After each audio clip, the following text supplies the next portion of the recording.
서울 강동구에 사시는 79세 박정호 어르신은 지난달 새벽 혼자서 심장마비 증상을 겪으셨습니다.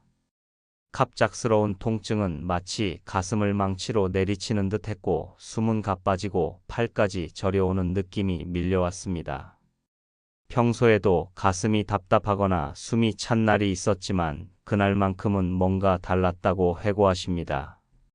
그런데 문제는 그 시간에 곁에 아무도 없었다는 사실이었습니다. 박 어르신은 평소 건강을 잘 챙기시던 분이셨습니다. 매일 아침 동네 뒷산을 산책하시고 저녁이면 건강 정보를 챙겨보셨죠. 하지만 그날 새벽에는 그런 습관들이 무용지물이었습니다. 갑작스럽게 찾아온 심장마비. 그 누구도 예고해주지 않았고 전화기를 집어들 힘조차 없던 상황. 이럴 때 도대체 무엇을 해야 살아남을 수 있을까요? 안녕하세요. 저는 순환기내과 전문의 정희성입니다. 30년간 심장질환 환자들을 진료하며 가장 안타까웠던 순간은 단 하나. 심장마비 증상이 왔을 때 어떻게 대처해야 할지를 몰라 골든타임을 놓쳤던 환자들이었습니다. 우리가 말하는 골든타임은 단 5분. 이 시간을 넘기면 생명뿐 아니라 심장 기능도 영구적으로 손상될 수 있습니다.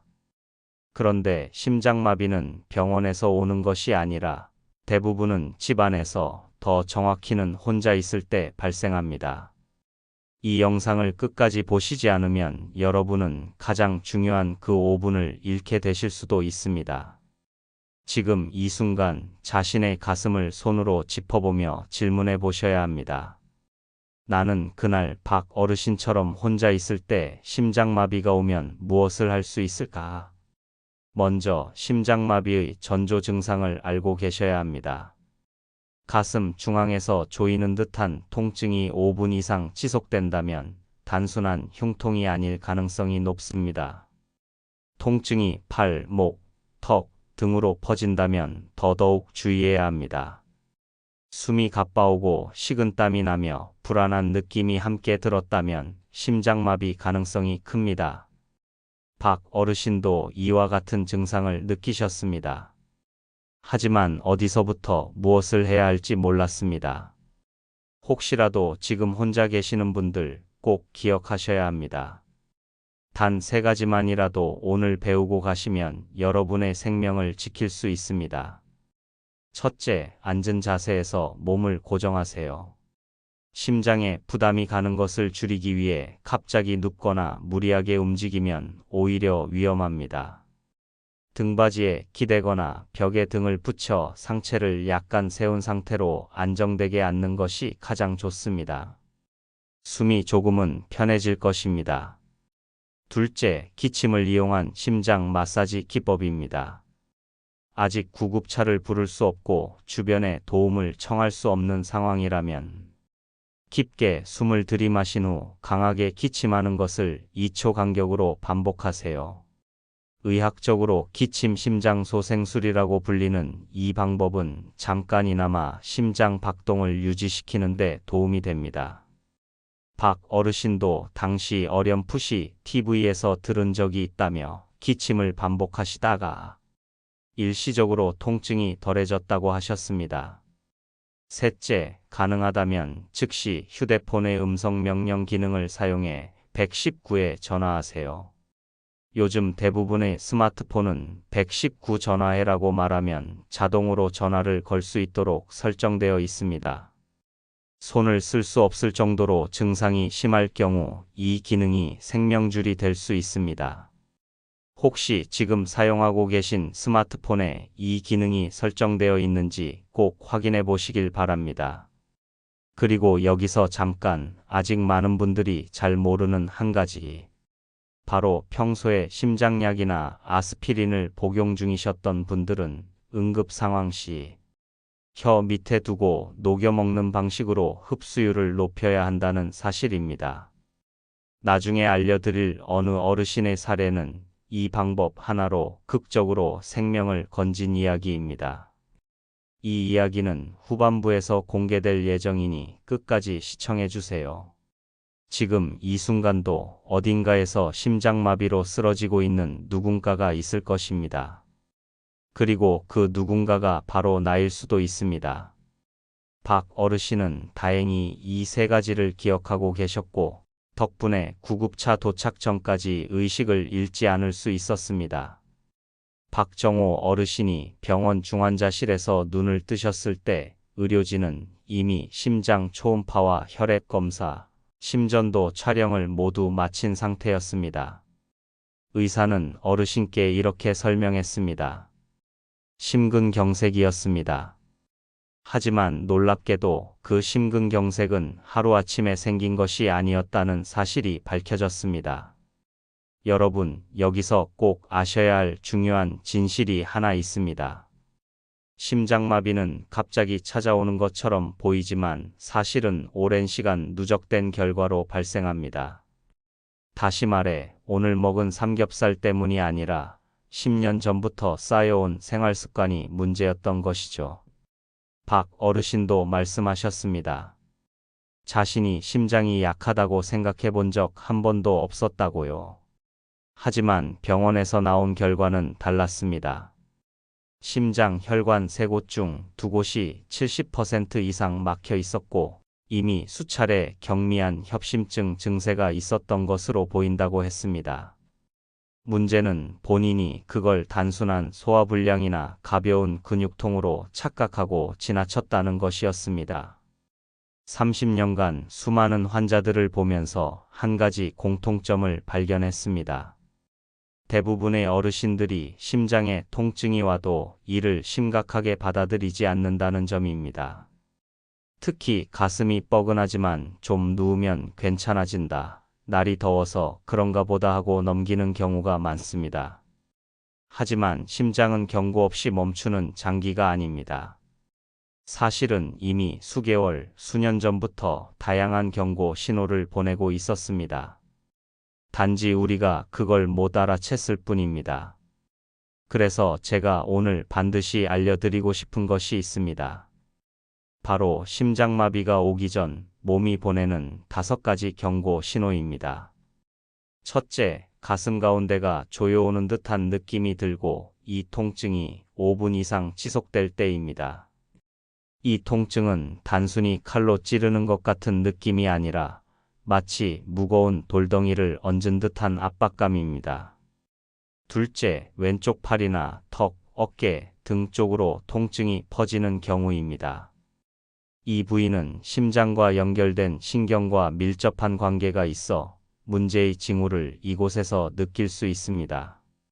셋째, 호흡이 평소보다 가빠지고 특별히 움직이지 않아도 숨이 차는 증상입니다. 특히 계단 몇 개만 올라가도 숨이 턱 막힌다면 의심해 봐야 합니다. 넷째, 이유 없이 식은땀이 나고 속이 메스껍거나 토할 것 같은 느낌이 반복되는 경우입니다. 심장 질환은 소화기 문제로 착각하기 쉬운 증상으로 나타나는 경우가 많습니다. 다섯째, 극심한 불안감과 죽음에 대한 공포감이 몰려올 때입니다. 몸이 이상하다고 말해주기 전에 뇌가 먼저 이상 신호를 감지해 불안한 감정을 만드는 것입니다.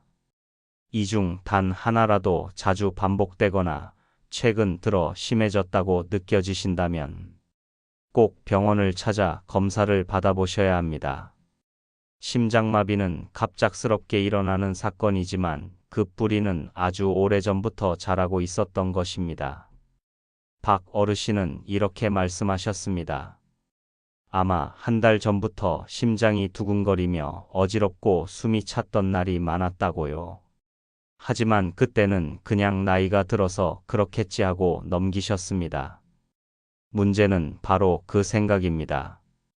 나이 탓이라고 생각하면 위험 신호를 모두 놓치게 됩니다. 여기서 잠시 또 한 가지 중요한 질문을 던져보겠습니다. 왜 평소 건강검진에서는 아무 말이 없었을까요? 실제로 박 어르신도 작년 건강검진에서는 심장 정상 판정을 받았다고 하셨습니다. 하지만 그것이 전부는 아닙니다. 건강검진에서 받는 심전도는 그 순간의 상태를 기록하는 것이기 때문에 잠깐의 이상이 없으면 질환을 놓치는 경우가 많습니다. 또 조기 심근경색은 특별한 이상 소견이 없을 수도 있습니다. 그래서 꼭 필요한 것이 심장 초음파와 운동부하 검사 같은 정밀 검사입니다. 하지만 이것들은 일반 건강검진에 포함되지 않는 경우가 많습니다. 이 내용은 다음 장에서 더 자세히 알려드리겠습니다. 박 어르신이 만약 몇 달 전 단 15분만 시간을 내어 이 검사를 받으셨다면 어쩌면 그날 새벽은 오지 않았을지도 모릅니다. 중환자실에서 깨어난 박정호 어르신은 의사에게서 한 가지 낯선 이야기를 들었습니다. 어르신, 이미 심장은 몇 달 전부터 위험 신호를 보내고 있었습니다. 그런데 그게 일반적인 건강검진으로는 절대 알 수 없는 부분이었다는 것이었습니다. 박 어르신은 잠시 말을 잃으셨습니다. 매년 건강검진을 빠뜨리지 않고 받아왔기에 그런 말을 들을 줄은 몰랐기 때문이었습니다. 의사가 건넨 설명은 충격적이었습니다.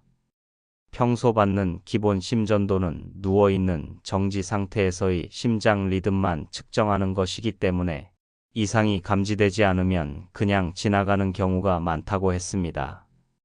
박 어르신처럼 평소엔 멀쩡했지만 조금만 움직이면 가슴이 답답하고 숨이 찼던 사람에게는 전혀 도움이 되지 않는 검사였던 셈입니다. 의사는 한 가지 검사를 더 보여주며 말했다고 합니다.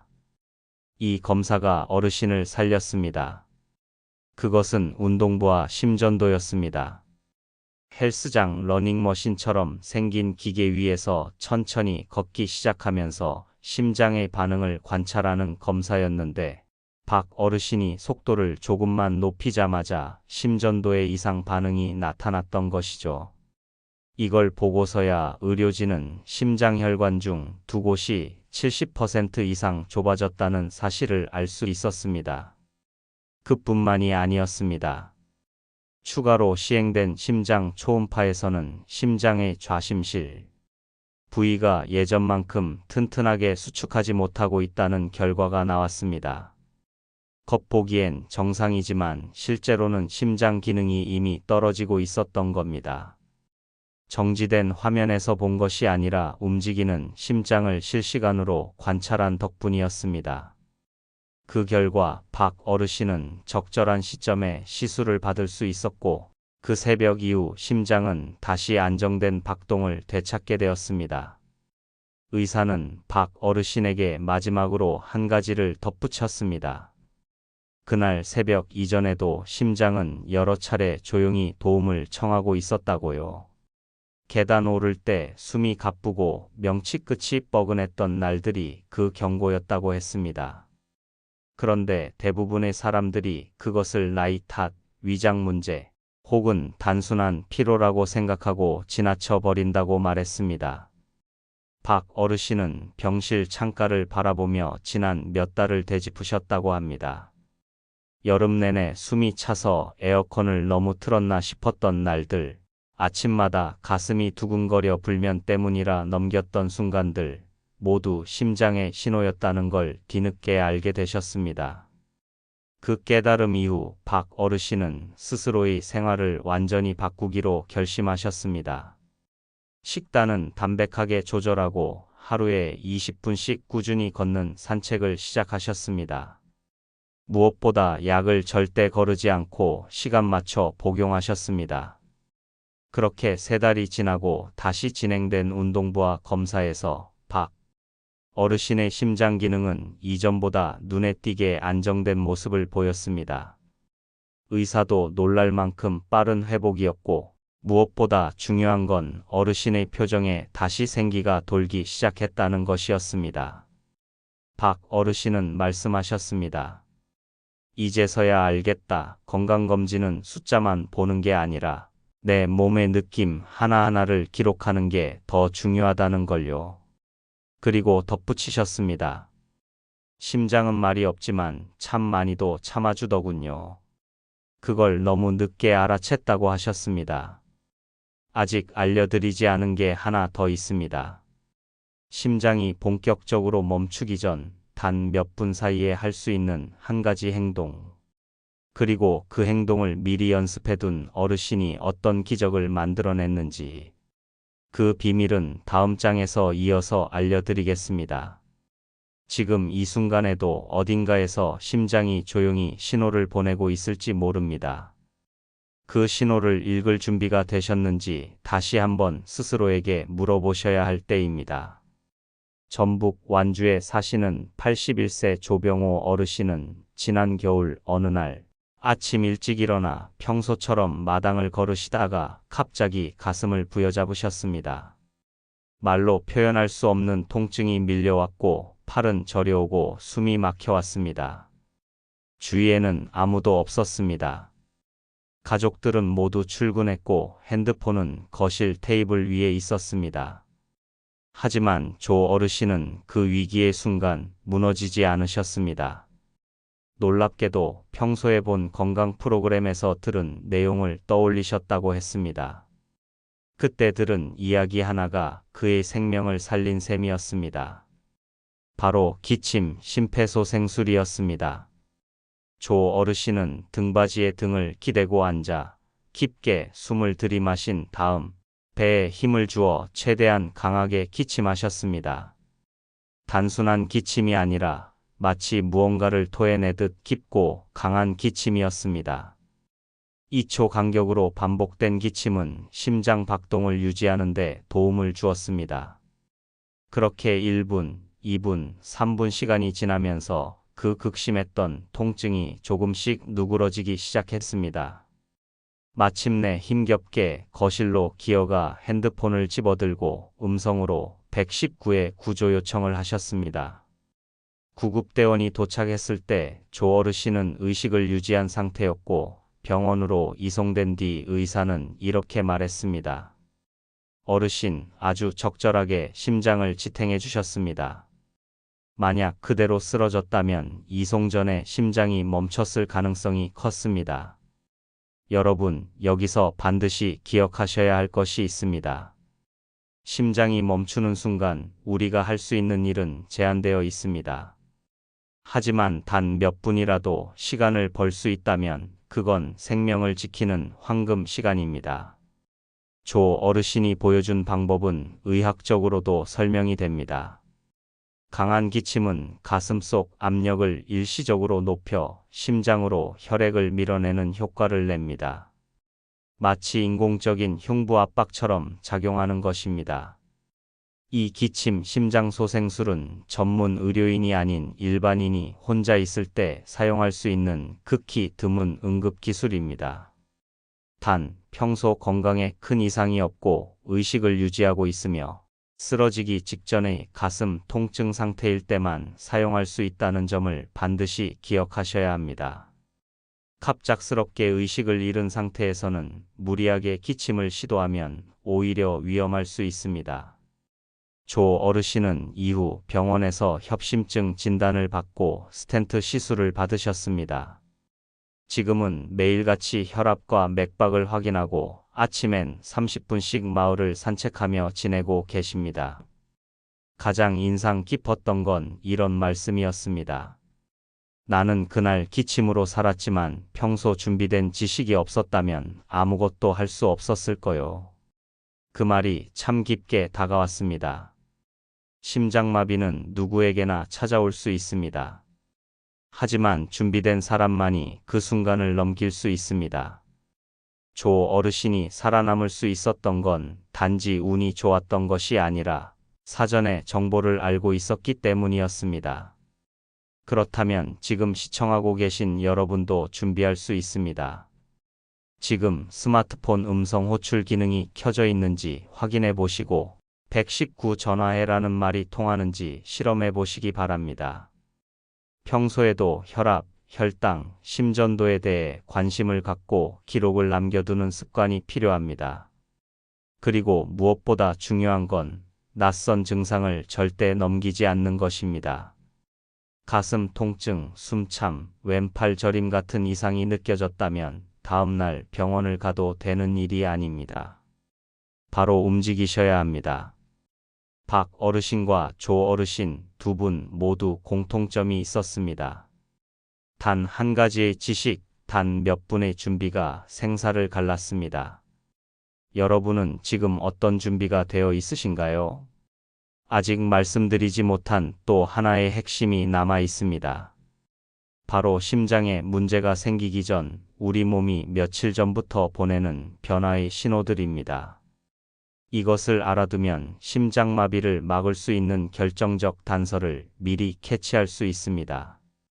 그 신호들을 어떻게 알아차리고 무엇을 하면 좋은지 이 내용은 다음 장에서 자세히 말씀드리겠습니다. 조병호 어르신은 병원에 입원한 지 사흘째 되던 날 의료진의 권유로 지난 일주일간의 몸 상태를 되돌아보는 시간을 가지셨습니다. 그때 처음으로 떠오른 기억이 있었습니다. 사흘 전쯤이었을까 아침에 일어났는데 평소보다 몸이 무겁고 양치질을 하다가 갑자기 구역질이 올라왔다고 하셨습니다. 별일 아니겠지 하고 넘겼던 일이었습니다. 그 전날 저녁엔 식사를 평소보다 적게 했는데도 밤새 더부룩하고 속이 불편했던 것도 기억났습니다. 가슴이 묵직하게 눌리는 듯한 느낌이 있었고 숨을 깊이 들이마시면 뭔가 모르게 불편한 기분이 들었다고 했습니다. 그 순간을 떠올리며 조 어르신은 머리를 떨구셨습니다. 그때 병원에 갔더라면 얼마나 달라졌을까. 하지만 그의 이야기는 단지 후회로 끝나지 않았습니다. 그 낯선 느낌들, 사소하게 넘겼던 징후들은 의사에게 아주 중요한 정보가 되었습니다. 심장내과 주치의는 조 어르신의 이야기를 다 듣고 나서 조용히 말했습니다.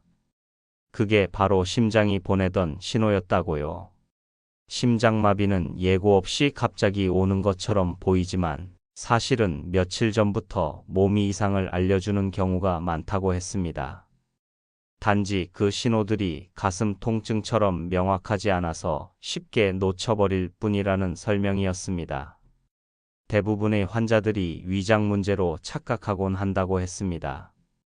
속이 더부룩하거나 체한 듯이 답답하고 심지어 명치 끝이 뻐근해지는 증상들이 대표적입니다. 하지만 이게 단순한 소화 문제인지 심장 이상인지 구별하기란 쉽지 않습니다. 특히 나이가 들수록 위와 심장의 위치가 비슷하게 느껴지고 증상의 강도도 애매해져서 그 차이를 체감하기 어려워진다고 했습니다. 조 어르신은 최근 들어 가벼운 활동만 해도 유난히 피곤했던 것도 떠올리셨습니다. 평소라면 20분은 걸을 수 있었던 산책길이 어느 날은 5분 만에 숨이 차고 다리가 후들거렸다고 하셨습니다. 그날은 날씨 탓이라고 생각하고 그냥 돌아오셨지만 돌이켜보면 그게 시작이었다고 고개를 끄덕이셨습니다. 의사는 이어서 설명했습니다. 심장이 제 기능을 하지 못하면 우리 몸 전체에 산소 공급이 원활하지 못해집니다. 그러면 단순히 피곤한 게 아니라 몸의 회복 속도가 떨어지고 쉽게 숨이 차며 가벼운 두통이나 어지럼증까지도 자주 겪게 된다고요. 어떤 분은 아침에 세수하면서 숙였던 고개를 들 때마다 어지러움을 느꼈고 어떤 분은 잠을 잘 때 왼쪽으로 눕는 게 불편하다는 생각이 들었답니다. 그렇게 사소해 보이는 것들이 하나하나 모이면 심장이 보내는 긴급한 알람이라는 것이었습니다. 조 어르신의 이야기는 여기서 끝나지 않았습니다. 병실로 문병을 온 이웃 어르신께도 본인의 경험을 털어놓으셨습니다. 그러자 뜻밖에도 그분 역시 비슷한 증상을 느끼고 있었다고 했습니다. 가끔 명치 끝이 찌릿하고 이유 없이 불안하고 숨이 짧아지는 느낌이 들 때가 있다는 말에 조 어르신은 손을 꼭 잡으셨습니다. 그냥 넘기지 말고 꼭 병원에 가보시라고 자신처럼 미루지 말라고 늦으면 안 된다고 당부하셨습니다. 그 대화는 주변 병실 어르신들에게도 전해졌습니다. 그날 이후 병실 복도에서는 누가 먼저 의사에게 심장 검사를 요청했는지 이야기꽃이 피었습니다. 몇몇 분은 조 어르신처럼 전에 없던 가슴의 묵직함이나 팔의 저림을 느끼고 있었지만 그게 심장과 관련이 있다고는 전혀 생각해 본 적이 없었다고 했습니다. 그렇게 한 사람의 경험이 또 다른 누군가의 생명을 지켜내는데 이어지기 시작한 겁니다. 조 어르신은 퇴원날 간호사에게 이렇게 말했습니다. 나도 그랬지만 나이 들면 몸이 자꾸 말을 아끼는 것 같아요. 그럴수록 우리가 더 귀를 기울여야 해요.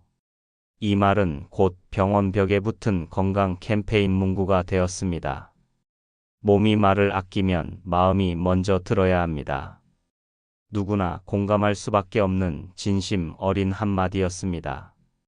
조 어르신의 사례는 우리에게 하나의 사실을 다시 일깨워 줍니다. 심장은 침묵하지 않습니다. 다만 우리가 그 속삭임을 들으려 하지 않았을 뿐입니다. 익숙하지 않은 피로감, 낯선 두근거림, 예기치 못한 불안감. 모두 지나가는 감정이 아니라 지금 당장 가슴을 한 번쯤 짚어봐야 하는 이유입니다. 서울 양천구에 사시는 76세 박영자 어르신은 지난달 마을 복지회관 건강강좌에서 조병호 어르신의 경험담을 듣고 깊은 생각에 잠기셨습니다. 그날 이후로 어르신은 문득문득 자신이 지난 몇 달간 겪어온 몸의 이상을 떠올리게 되었다고 합니다. 처음엔 그저 갱년기가 길어져서 그런가, 아니면 나이가 들어 몸이 예전 같지 않은 건 당연한 거라고 생각했답니다. 하지만 돌이켜보니 이상한 점이 많았습니다.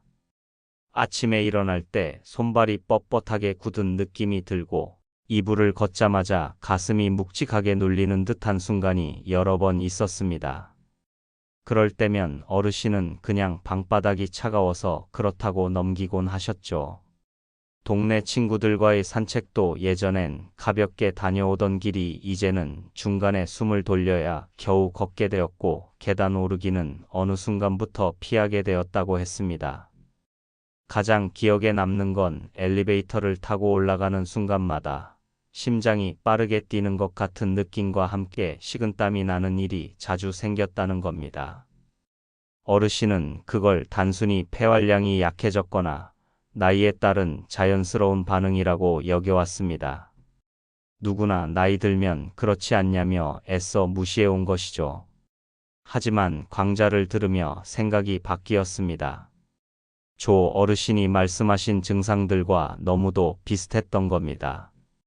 특히 몸속 어딘가에서 자신도 모르게 불안이 올라올 때 그게 단순한 기분이 아니라 심장의 이상과 관련이 있을 수 있다는 말이 가슴에 박혔다고 하셨습니다. 박 어르신은 다음 날 바로 동네 내과를 찾으셨습니다. 혈압은 높지 않았고 심전도도 일견 정상이었습니다. 그런데 어르신의 설명을 들은 의사가 조심스레 추가 검사를 권했습니다. 운동부하 검사와 심장 초음파. 그리고 결과는 좌측 관상동맥의 일부가 좁아져 있는 경미한 협심증 소견이었습니다. 아직 심각한 단계는 아니었지만 그대로 방치했다면 몇 달 후엔 돌이킬 수 없는 상황으로 번졌을 가능성이 높다고 했습니다. 이야기를 들은 이웃 어르신들은 하나같이 고개를 끄덕였습니다. 알고 보면 자신들도 비슷한 경험이 있었던 겁니다. 밤에 자다 깼을 때 왼쪽 어깨가 뻐근하고 손끝이 저린 느낌. 외출 후 돌아오면 별다른 활동도 안 했는데 심장이 두근거리고 얼굴이 화끈 달아오르는 듯한 감각. 이런 걸 겪으면서도 대부분은 나이 먹으면 다 그렇지라며 넘겨온 것이었습니다. 그날 복지회관의 대화는 긴 여운을 남겼습니다. 몇몇 어르신은 손에 쥔 작은 수첩에 자신의 증상 날짜를 적기 시작하셨습니다. 어떤 분은 하루 3번씩 맥박을 재며 기록했고 또 어떤 분은 가족에게 자신의 느낌을 이야기로 남기기 시작했습니다.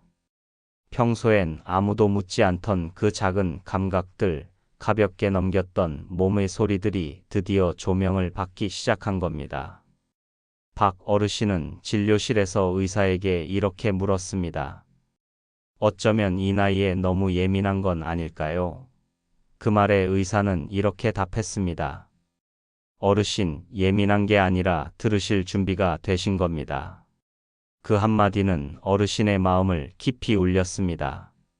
몸이 내는 소리를 듣는다는 건 단순히 병을 걱정하는 것과는 다릅니다.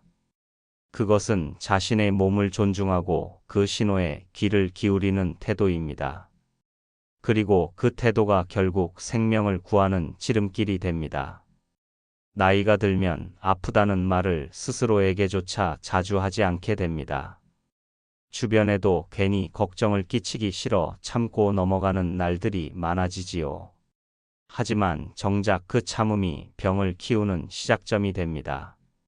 그래서 우리가 꼭 알아야 할 건 고통이 아니라 미세한 이상감입니다. 그것이 무언가 잘못되고 있다는 몸의 첫 언어이기 때문입니다. 박 어르신은 지금도 매일 일기를 쓰듯 몸의 감각을 한 줄씩 적으십니다. 오른쪽 무릎이 약간 불편했는지, 숨이 어느 순간 조여들었는지, 가슴에 눌리는 느낌이 있었는지, 그 작은 기록들이 병원에서 진료받을 때 큰 도움이 되고 무엇보다 본인의 마음을 안심시켜주는 역할을 한다고 하셨습니다. 나이가 들어 병에 민감한 것이 두려운 게 아니라 병의 신호를 모른 채 흘려보내는 것이 두려운 시대입니다. 귀를 기울이고 기록하고 말하고 확인하는 것, 그 모든 것이 건강의 출발점이 됩니다. 박 어르신과 조 어르신이 보여준 그 길은 지금 이 순간 우리에게도 같은 선택을 요구하고 있습니다. 경기도 고양시에 사는 74세 김성수 어르신은 젊은 시절부터 감정 표현에 서툴렀습니다. 평생 은행원으로 근무하면서 책임감과 침착함을 무기로 살아오셨고, 가족 앞에서도 한 번도 몸이 아프다고 말해본 적이 없다고 했습니다. 하지만 은퇴 후 어느 날부터인지 가슴이 자주 뛰고 손바닥에 땀이 차는 일이 반복되기 시작했습니다. 처음엔 그냥 외로움이나 적응기에서 오는 불안감이라 여겼습니다. 오랜 직장을 떠나 정해진 일과가 사라지면서 생긴 심리적인 변화라고 생각한 겁니다. 실제로 의욕도 줄고 작은 일에도 짜증이 나거나 잠들기 전 이상하게도 가슴이 철렁 내려앉는 듯한 기분이 드는 날이 많아졌습니다. 가족에게 털어놓기도 어색했고 병원에 간다고 해도 뭐라고 설명해야 할지 몰라 그대로 지냈습니다. 그러다 어느 날 아침 식사를 마치고 신문을 넘기던 중 갑자기 심장이 미친 듯이 뛰기 시작했습니다. 등 뒤로 식은땀이 흐르고 입술이 말라가며 숨을 들이마시는 것조차 힘들게 느껴졌습니다. 마치 가슴 안쪽이 단단한 돌덩이로 눌린 듯한 그 느낌에 어르신은 처음으로 이건 심장이 보내는 경고일지도 모르겠다는 생각이 들었다고 합니다. 그날 오후 아들이 퇴근하자 조심스럽게 이야기를 꺼냈고 아들의 손에 이끌려 바로 대학병원 응급실을 찾았습니다. 검사 결과는 놀라웠습니다. 심장에 직접적인 손상은 없었지만 심박수 조절에 이상이 있었고 혈압은 수시로 급격히 오르내리는 불안정한 상태였습니다. 의사는 진단명보다 더 중요한 이야기를 해주었습니다. 어르신, 지금은 몸보다 마음이 먼저 반응한 겁니다. 그런데 그 마음의 반응이 곧 심장의 문제로 이어질 수도 있습니다. 심장은 단지 근육으로 된 펌프가 아니라 감정의 영향을 가장 빨리 받는 기관입니다. 놀라거나 불안하면 가장 먼저 심장이 반응하고 반복되는 스트레스나 억눌린 감정은 시간이 지나면서 심장 기능에도 직접적인 영향을 미칩니다.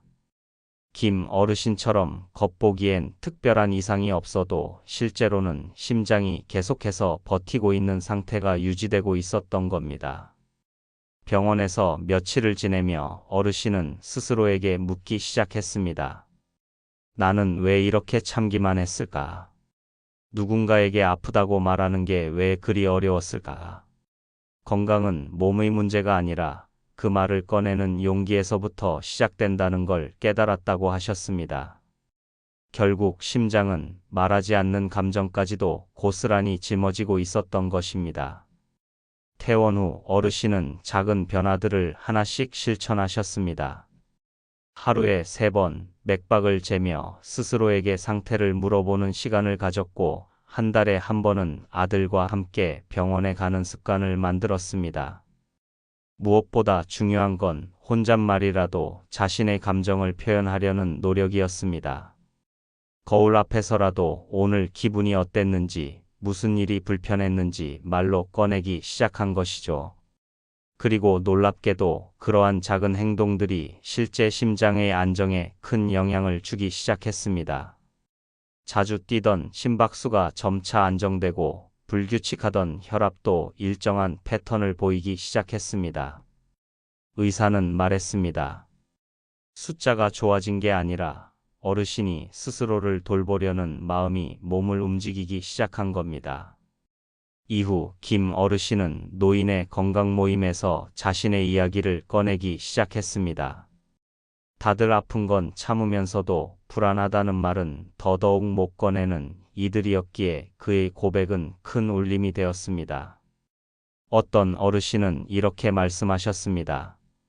나는 평생 무릎이 아픈 건 말했어도 마음이 무겁다는 말은 처음 해봐요. 그 말이 나오자 다른 이들도 하나둘 이야기를 꺼냈고, 모임은 어느새 작은 마음 진료소처럼 바뀌어 갔습니다. 누군가가 먼저 말하고, 누군가는 듣고, 또 누군가는 따라 말하게 되는 이 흐름이야말로 진짜 치유였습니다. 김 어르신은 말했습니다. 병은 어디에서 시작되는지 몰라도 회복은 관계에서 시작된다고요. 혼자 있는 시간이 많은 노년기에는 마음과 몸이 동시에 무너지기 쉬운데, 그 무너짐을 막아주는 건 결국 말이라는 도구였던 겁니다. 심장은 약으로만 회복되지 않습니다. 조용히 자신의 감정을 들여다보고 미리 신호를 알아차리며 누군가에게 털어놓을 수 있는 마음의 공간이야말로 심장을 지키는 진짜 예방책이 됩니다. 김성수 어르신의 변화는 숫자보다 깊고 약보다 단단하게 몸과 마음을 연결해주는 길이었습니다. 서울 송파구에 사는 82세 장혜숙 어르신은 몇 년 전 배우자를 떠나보낸 후로 하루하루를 고요하게 살아오셨습니다. 누군가 곁에서 말을 건네는 일도, 새롭게 무언가를 시작하는 일도 점점 줄어들었고, 어느샌가 매일 아침 눈을 뜰 때마다 심장이 너무 조용하다는 느낌이 들었다고 하셨습니다. 평소보다 한 박자 느리게 뛰는 것 같은 기분, 왠지 안에서 무거운 공 하나가 굴러다니는 것 같았다고도 했습니다. 그 느낌은 아주 작은 일이지만 어르신의 하루에 영향을 주기 시작했습니다. 예전 같으면 시장에서 물건을 살 때 흥정을 했을 텐데, 그냥 조용히 값을 치르고 돌아오게 되었고, 예전엔 쉽게 걸었던 골목도 어느 날부터는 가기 전부터 숨이 막히는 것 같아 발길을 돌리게 되었습니다. 그러던 중 동네 보건지소에서 진행한 심장 자가관리 프로그램을 우연히 듣게 되셨습니다. 처음엔 내가 가도 되나 망설였지만 어르신은 결심하고 그날 오후 조용히 그 자리에 앉아 계셨습니다.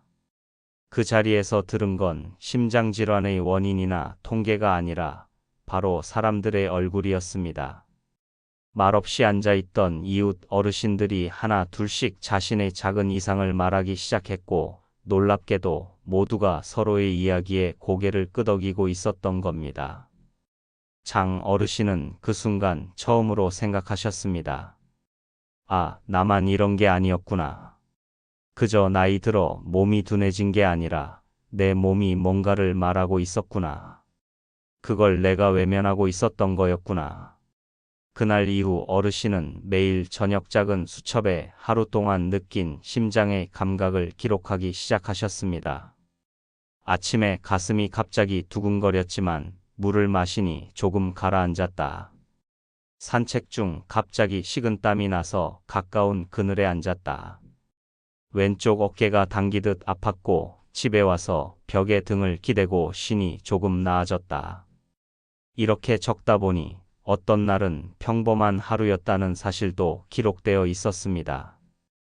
심장이 말썽을 부리지 않은 날이 얼마나 고맙게 느껴졌는지 모른다고 하셨습니다.